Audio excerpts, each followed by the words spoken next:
الكاف يتخذ صراع سعودي تركي على نجم المنتخب إخراج تلفزيوني التي أغضبت نادي نهضة بركان.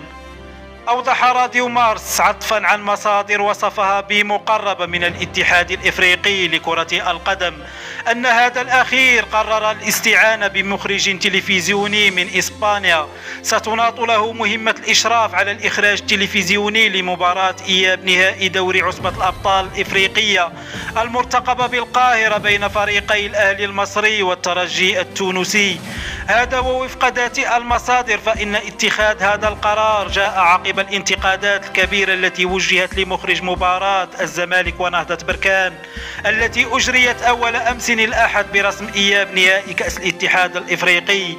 كما شدد المصدر ذاته على أن هذه الخطوة اتخذت تفاديا للاحتجاجات التي ميزت المقابلة سالفة الذكر، في إشارة إلى أن المخرج المصري رفض إعادة حالات تحكيمية تستوجب ذلك، لعل أبرزها ضربة جزاء حقيقية لصالح نهضة بركان أثارت جدلا واسعا.